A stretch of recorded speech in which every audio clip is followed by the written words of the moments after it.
Well, today, her team, and respect to them for the speed at which her marketing team moves, dropped an entire article in the press announcing that her and Blake are taking a break. They're no longer friends because, shocking, Taylor Swift feels used. She always feels used. And she wants nothing to do with the Justin Baldoni situation.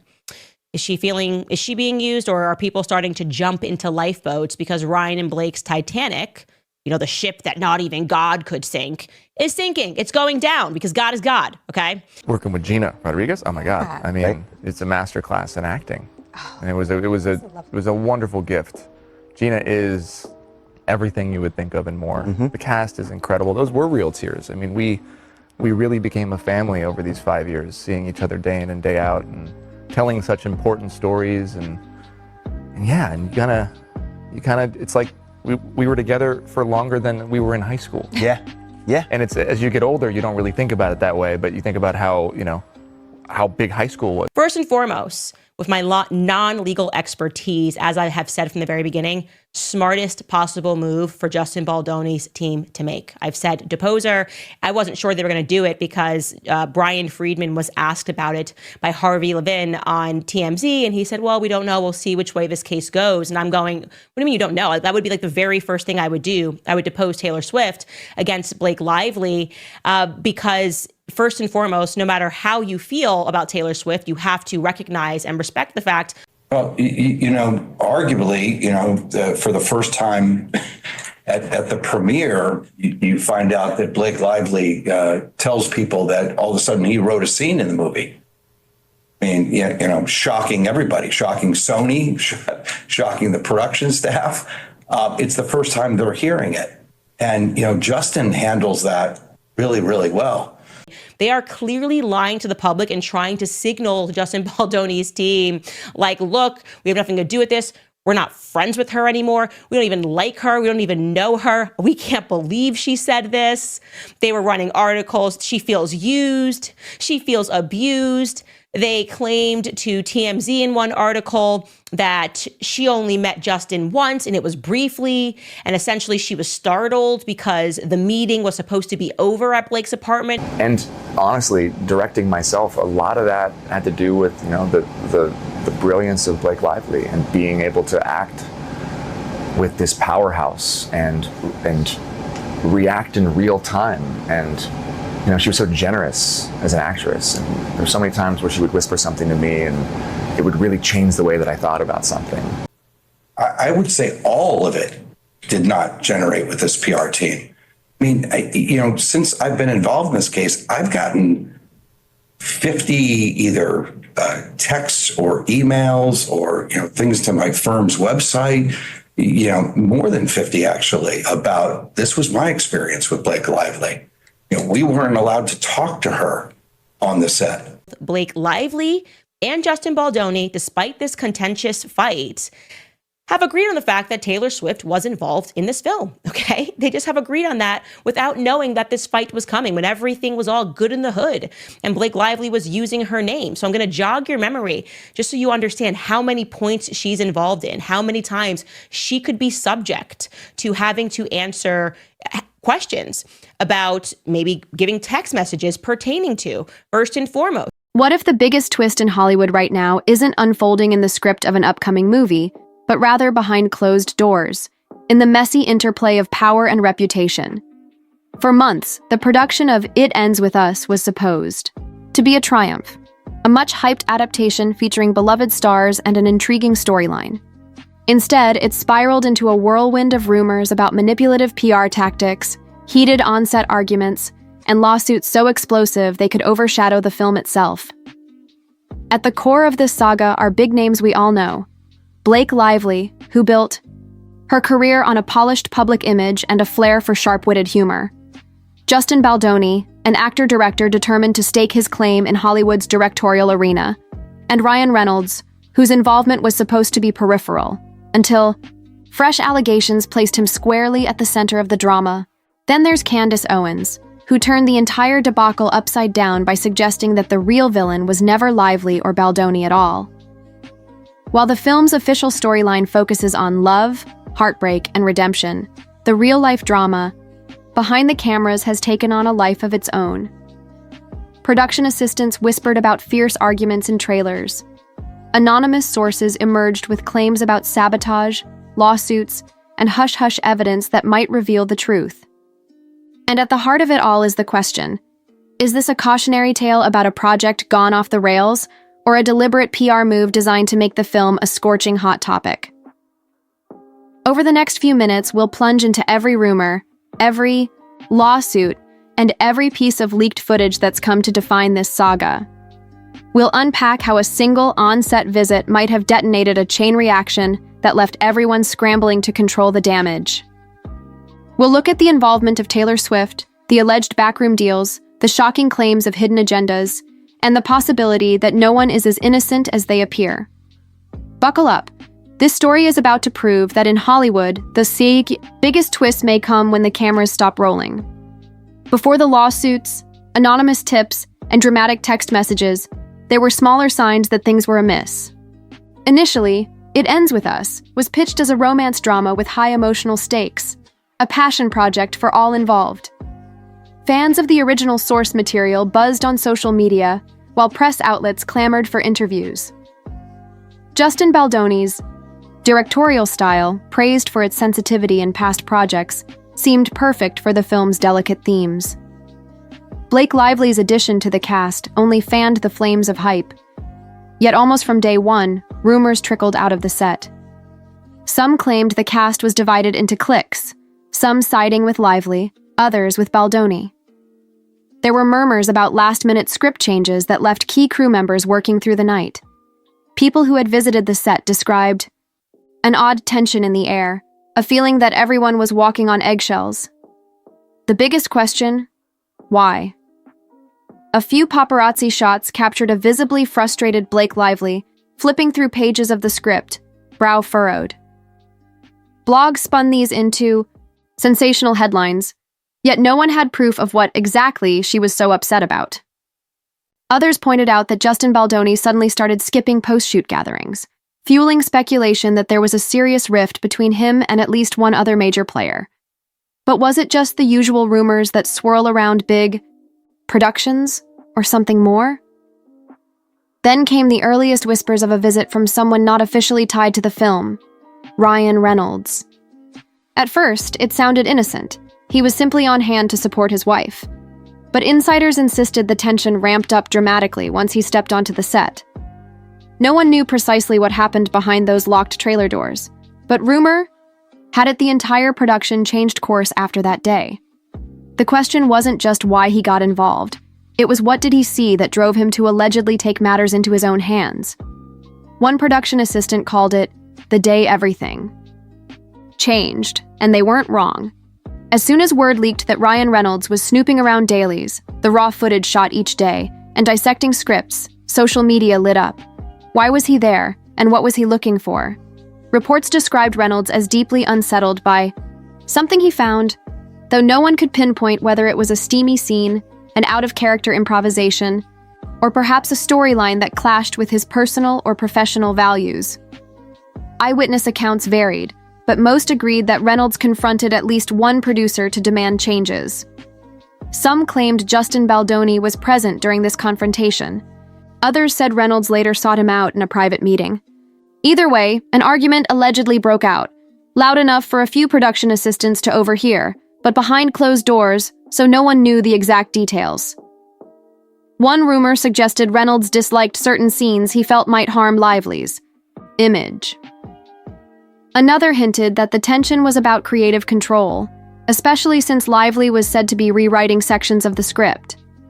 What no one disputes is that Reynolds didn't simply walk away. After that day, he was a near constant presence on set, sometimes reviewing the footage, sometimes pulling Lively aside for hushed conversations. In an industry where stars often drop by to check on their spouses without stirring up chaos, this raised a red flag. Some chalked it up to genuine concern, while others believed it was a power move. If you're Ryan Reynolds, after all, you have clout, enough to influence your wife's projects if you so choose. The story took another turn when a few insiders claimed Reynolds not only criticized what was happening on set, but also threatened to speak to his own agency about dropping Baldoni altogether.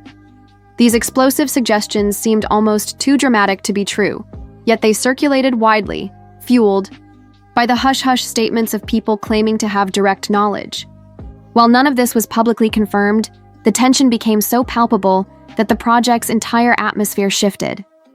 As far as the fans were concerned, everything was rumor and innuendo, until a polarizing voice stepped into the fray, determined to unmask the real puppet master in this entire debacle. Candace Owens, known for her uncompromising takes on pop culture and politics, decided to weigh in. Her angle was that Ryan Reynolds might be the real villain orchestrating behind the scenes. It was a bold accusation. Owens claimed to have received direct messages from someone working on the set, someone who saw Reynolds reviewing footage and flipping out over certain creative choices. According to Owens, Reynolds didn't like what he saw, confronted Lively about it, and then took steps to reshape the project to his liking. In an Instagram story that quickly went viral, Owens said she'd been informed by an anonymous tipster that Reynolds repeatedly argued with Lively inside her trailer, pressuring her to reevaluate both the script and her on-set dynamic with Justin Baldoni.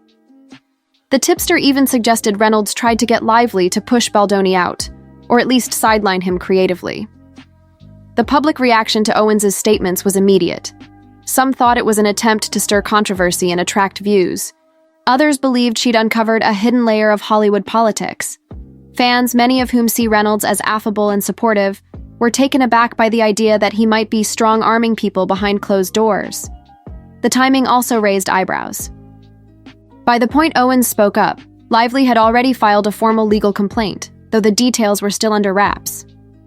Baldoni's camp, meanwhile, was gearing up for a counterpunch. Owens' commentary threw fresh kindling onto an already smoldering fire, creating a maelstrom of opinions online.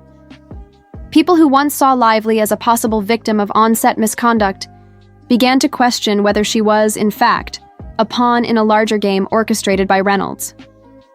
While Candace Owens' statements were indeed provocative, they also propelled new questions.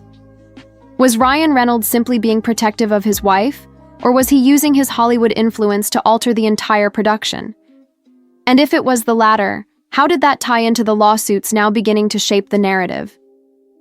The turning point for the entire saga was when Blake Lively stepped forward with a formal complaint, alleging that Justin Baldoni engaged in on-set behavior that made her uncomfortable. The legal paperwork was eye-opening, filled with claims of inappropriate remarks and unwanted closeness, though the specifics were initially vague. Lively's team framed it as a workplace harassment issue, suggesting there had been repeated boundary crossings and that she felt pressured not to speak up for fear of jeopardizing the film. The media seized on the story. Headlines blasted Baldoni as a potential Hollywood predator, and many rushed to Lively's defense. But then came Baldoni's response, and it was massive. He not only denied the allegations, but also accused Lively's camp of waging a ruthless PR war. In a countersuit, he painted a different picture. Lively, with the backing of powerful allies, had orchestrated a smear campaign to wrest creative control of It Ends With Us. He claimed she wanted more sway over rewrites and production decisions, and used the harassment narrative as leverage. Suddenly, everything was up for grabs. Who was telling the truth? Did Lively feel genuinely threatened, or was this a tactical move to outmaneuver Baldoni? What role did Ryan Reynolds play in the Ida lawsuit? And why were certain tabloids publishing stories that seemed perfectly timed to discredit Baldoni?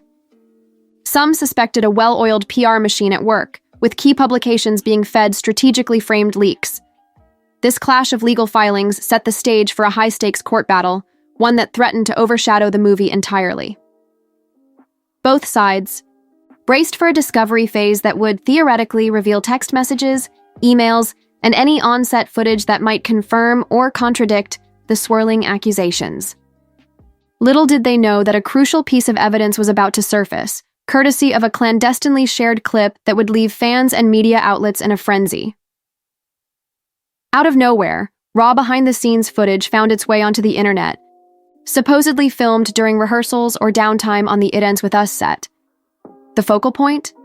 A slow dance between Lively and Baldoni that wasn't in the official script. In the clip, the two actors engage in light banter, with Baldoni making a casual remark about Lively's scent, and Lively joking about her body makeup. Opinions about the footage split almost instantly. Some viewers argued it showed nothing more than playful, professional rapport, co-stars practicing a dance sequence, teasing each other about minor details. Others insisted it was evidence that Baldoni was crossing personal boundaries by leaning in too closely or making personal comments that had no place in a work environment. Lively's legal team wasted no time asserting that every frame backed up her original complaint. The public discourse lit up. For supporters of Baldoni, the footage was a sign that Lively's claims might have been exaggerated.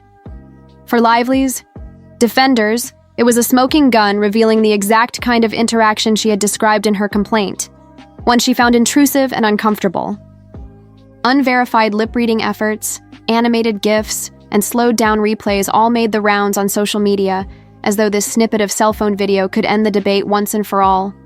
But the more the public pored over the clip, the more questions they had. Who recorded it? Why was it leaked at that particular moment? Could it have been an intentional move by Baldoni's side, or even a tactic by Lively's team to keep the story front and center? Above all, the footage did not offer a definitive conclusion. Instead, it added fuel to an already intense fire. Just as the conversation reached a fever pitch, another bombshell dropped. References to phone records and private emails were surfacing. Allegations flew that someone was about to produce a trove of evidence that might decisively confirm or debunk each side's claims. But the fight was no longer confined to the set or the courtroom. It was now playing out in the open, with every major gossip outlet watching closely. The turning point for the entire saga was when Blake Lively stepped forward with a formal complaint, alleging that Justin Baldoni engaged in on-set behavior that made her uncomfortable. The legal paperwork was eye-opening, filled with claims of inappropriate remarks and unwanted closeness, though the specifics were initially vague. Lively's team framed it as a workplace harassment issue, suggesting there had been repeated boundary crossings and that she felt pressured not to speak up for fear of jeopardizing the film. The media seized on the story. Headlines blasted Baldoni as a potential Hollywood predator, and many rushed to Lively's defense. But then came Baldoni's response, and it was massive. He not only denied the allegations, but also accused Lively's camp of waging a ruthless PR war. In a countersuit, he painted a different picture. Lively, with the backing of powerful allies, had orchestrated a smear campaign to wrest creative control of It Ends With Us. He claimed she wanted more sway over rewrites and production decisions, and used the harassment narrative as leverage. Suddenly, everything was up for grabs. Who was telling the truth? Did Lively feel genuinely threatened, or was this a tactical move to outmaneuver Baldoni? What role did Ryan Reynolds play in the Chio lawsuit? And why were certain tabloids publishing stories that seemed perfectly timed to discredit Baldoni? Some suspected a well-oiled PR machine at work, with key publications being fed strategically framed leaks. This clash of legal filings set the stage for a high-stakes court battle, one that threatened to overshadow the movie entirely. Both sides braced for a discovery phase that would, theoretically, reveal text messages, emails, and any on-set footage that might confirm, or contradict, the swirling accusations. Little did they know that a crucial piece of evidence was about to surface, courtesy of a clandestinely shared clip that would leave fans and media outlets in a frenzy. Out of nowhere, raw behind-the-scenes footage found its way onto the internet, supposedly filmed during rehearsals or downtime on the It Ends With Us set. The focal point? A slow dance between Lively and Baldoni that wasn't in the official script. In the clip, the two actors engage in light banter, with Baldoni making a casual remark about Lively's scent, and Lively joking about her body makeup. Opinions about the footage split almost instantly. Some viewers argued it showed nothing more than playful professional rapport, co-stars practicing a dance sequence, teasing each other about minor details. Others insisted it was evidence that Baldoni was crossing personal boundaries by leaning in too closely or making personal comments that had no place in a work environment. Lively's legal team wasted no time asserting that every frame backed up her original complaint. The public discourse lit up. For supporters of Baldoni, the footage was a sign that Lively's claims might have been exaggerated. For Lively's defenders, It was a smoking gun revealing the exact kind of interaction she had described in her complaint, one she found intrusive and uncomfortable. Unverified lip-reading efforts, animated GIFs, and slowed-down replays all made the rounds on social media, as though this snippet of cell phone video could end the debate once and for all. But the more the public pored over the clip, the more questions they had. Who recorded it? Why was it leaked at that particular moment? Could it have been an intentional move by Baldoni's side, or even a tactic by Lively's team to keep the story front and center? Above all, the footage did not offer a definitive conclusion. Instead, it added fuel to an already intense fire. Just as the conversation reached a fever pitch, another bombshell dropped. References to phone records and private emails were surfacing. Allegations flew that someone was about to produce a trove of evidence that might decisively confirm or debunk each side's claims. But the fight was no longer confined to the set or the courtroom. It was now playing out in the open, with every major gossip outlet watching closely. Even in Hollywood, where PR wizardry is an art form, the moves here felt unusually calculated. Rumors circulated that Lively's camp had direct ties to certain tabloids, feeding them carefully crafted snippets that cast Baldoni in the worst possible light.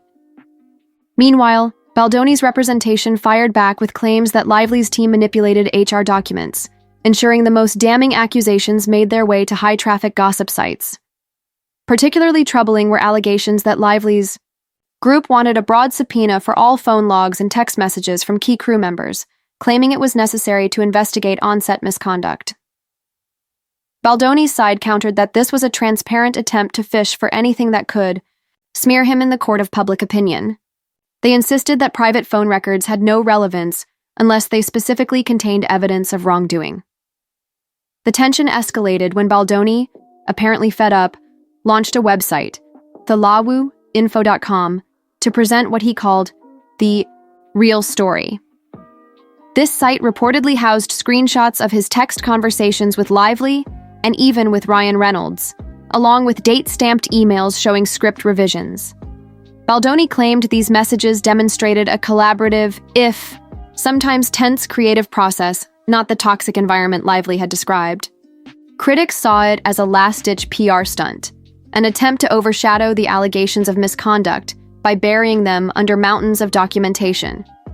Through it all, the broader industry watched, recognizing that the outcome could redefine how on-set disputes are handled and how easily a star or director's reputation could be eviscerated by targeted media leaks. In a landscape where image is everything, this showdown felt like a nuclear arms race of negative press and legal threats. More surprising still was the emerging possibility that another major celebrity, beloved worldwide, had played a quiet but significant role in the controversy. Taylor Swift's longtime friendship with Blake Lively is no secret. Fans have followed their playful social media interactions for years, but no one expected Swift's name to pop up in legal documents related to It Ends With Us. According to various leaked references, Swift was present at a meeting held in Lively and Reynolds' penthouse, a get-together that allegedly involved rewriting a key rooftop scene. One text message from Baldoni to Lively acknowledged Swift's influence, stating something along the lines of, "I really love what you did. Makes it so much more fun and interesting, and I would have felt the same way without Ryan and Taylor." The subtext was that Swift might have contributed creative suggestions, or at least chimed in on how a particular scene should unfold. Suddenly, fans swarmed social media with theories that Swift's global star power was being leveraged to pressure Baldoni. Could a cameo or a soundtrack contribution have been used as a bargaining chip to give Lively more creative control? The details remained sketchy, but the swirl of speculation became hard to ignore. People started connecting dots. If Lively and Swift are close, perhaps Swift's brand and massive fandom could be weaponized, intentionally or not, to tilt the conversation in Lively's favor. It was an unexpected twist that added a fresh layer of intrigue. If Swift did, in fact, advise on script changes, it raises questions about whether Baldoni felt cornered by not just one A-list celebrity, Reynolds, but by a second cultural powerhouse, Swift. In Hollywood, influence is currency, and when you either bring multiple big names into a single project, the lines between genuine collaboration and strategic strong-arming can blur quickly. The question many asked, was this normal creative input from a friend, or a strategic move in a much bigger chess game? As if the drama weren't already intense enough, Ryan Reynolds ignited a firestorm at Saturday Night Live's 50th anniversary special. During a monologue that seemed off the cuff, he cracked a joke that many felt alluded to Lively's legal feud with Baldoni. The line itself was ambiguous, something about projects that go off the rails when the lead can't keep it professional. But the implication was clear. Immediately, fans and critics took to social media, dissecting every syllable. Did Reynolds personally insert that joke to jab at Baldoni? SNL's longtime cue card handler even claimed Reynolds pitched the joke himself, though official reps for both Reynolds and NBC denied it. Public opinion split. Some admired Reynolds for siding with Lively so publicly. Others thought it was tacky to bring a serious legal conflict onto a comedy platform. Candace Owens, never one to stay silent, doubled down on her earlier stance that Reynolds was pulling strings behind the scenes. She suggested that if he was bold enough to joke about it on national television, perhaps he truly believed he was in the right, or perhaps he was flexing his star power to humiliate Baldoni. Owens went so far as to insinuate that Reynolds might have used his comedic persona to manipulate public perception, painting Baldoni as a joke rather than someone with a legitimate defense. The joke became a watershed moment, reinforcing the sense that this wasn't just a private legal dispute, but a public battle for narrative control. Every comedic quip, every social media comment, every interview snippet felt like a strategic piece in a larger war. With SNL's global reach, Reynolds effectively broadcast his viewpoint to millions, stirring an even deeper divide among viewers. Meanwhile, Baldoni's camp was left grappling with the fallout, trying to figure out how to counter a comedic barb that had already gone viral. In an industry that thrives on heroes and villains, it was inevitable that fans and commentators would try to pin down the story's ultimate antagonist. For a while, Justin Baldoni seemed to fill that role, courtesy of Lively's complaint and early media coverage. Yet Candace Owens' claims, the leaked footage, and rumors of Ryan Reynolds' heavy-handed influence threw everything into question. Some believe that Lively, while initially well-intentioned, escalated matters by filing a complaint riddled with half-truths and sensational details, allegedly to force more creative control. Others are convinced that Reynolds, unimpeachably charming in public, might be the real puppet master, urging Lively to make demands and controlling the narrative from the sidelines. And then there's Baldoni, who, depending on who you ask, is either a victim of an unjust character assassination or the face of on-set impropriety. The fact that so many powerful figures are involved has led to speculation that this might be less about genuine misconduct and more about a tangled web of Hollywood politics. Are we witnessing a meltdown of professional relationships or a strategic ploy that got out of hand? The question lingers. If so many top-tier celebrities and PR teams are invested in winning, how can anyone trust the facts being dripped to the public? It's also worth noting that many fans have begun to doubt everything they read, citing the possibility of orchestrated leaks designed to keep It Ends With Us trending. A project with lackluster publicity can sink fast, but one caught in a sensational scandal might garner unstoppable attention. Even so, the lawsuits are real, the potential damages are astronomical, and each side is throwing around words like defamation and malice with legal seriousness. In this environment, the notion of a single villain might be too simplistic. It could be that each major player has contributed to the chaos in some way. Or maybe one person stands at the center of it all, quietly pulling every lever. Until the lawsuits move forward, or someone drops undeniable evidence, speculation remains the name of the game. Legal experts suggest that if Blake Lively's allegations stand, Baldoni could face severe financial penalties and a tarnished career. If Baldoni's countersuit succeeds, Lively, and possibly Reynolds by association, could be on the hook for massive damages, alongside a public relations nightmare. That alone would be dramatic, but the fallout could reverberate beyond these individuals. Already, smaller productions are rethinking how they handle star-driven rewrites. Some studio executives worry that if a legal precedent is set, where creative disagreements can be spun into harassment claims or countersuits, more productions might slip into chaos. Agents and managers are quietly advising their clients to put everything in writing, from on-set visits to script changes, to avoid potential liability. The ramifications could transform the collaborative atmosphere that many sets rely on. On a personal level, the stress of such a public dispute could erode relationships. Lively's longtime image as the picture-perfect star may forever be tinted by the murk of this lawsuit. Reynolds, despite his comedic persona, might face criticism if evidence emerges that he used his power to meddle in a project that wasn't his. Baldoni, for his part, risks being typecast as that director with a harassment scandal, no matter the suit's outcome. Then there's the movie itself. The chatter around It Ends With Us has shifted from excitement for the adaptation to salacious coverage of who said what to whom. Some fans question whether they'll be able to watch the film without remembering all the ugly controversies that overshadowed its production. Could the film still succeed once, and if, it gets released?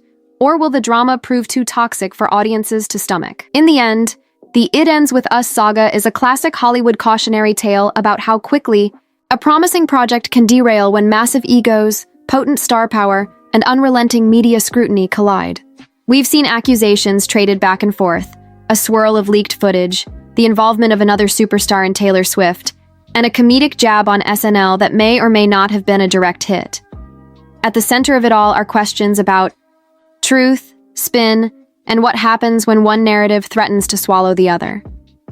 Perhaps the most unsettling part is that no one seems entirely above suspicion. Is Ryan Reynolds the real puppet master, or simply a concerned spouse stepping in where he felt the production was misguided? Did Blake Lively concoct or exaggerate stories to seize creative control, or did she blow the whistle on genuine misconduct? Is Justin Baldoni a misunderstood creative force, or an opportunist trying to flip the script? For now, both sides remain dug in, with legal papers flying and the public eagerly dissecting each new revelation. The ultimate verdict, both in court and in the court of public opinion, may hinge on evidence yet to be revealed. If any single takeaway stands out, it's that Hollywood's glitz can easily mask a labyrinth of power struggles, hidden agendas, and personal vendettas. The story isn't over. Far from it. As legal proceedings inch forward, we can expect more shocking twists, more insider leaks, and more finger-pointing, each move choreographed for maximum impact. So, where does that leave us? For starters, with the unsettling realization that this entire showdown might reshape how we view celebrity controversies and behind-the-scenes deals. For fans, it's a painful lesson that even your favorite stars might be embroiled in something far darker than the romantic, perfectly scripted narratives they portray on screen. And for Hollywood as a whole, it's a sharp reminder that no one is immune from the fallout of power struggles gone wrong, especially when everyone involved has a vested interest in winning at all costs. Thanks for watching. Let us know your thoughts in the comments. Who do you believe, and what do you think really happened on that set? If you're hungry for more startling twists and revelations, make sure to hit that like button, subscribe, and turn on notifications. We'll be right here, ready to bring you the next development in a saga that proves sometimes the most dramatic plot points in Hollywood aren't scripted at all.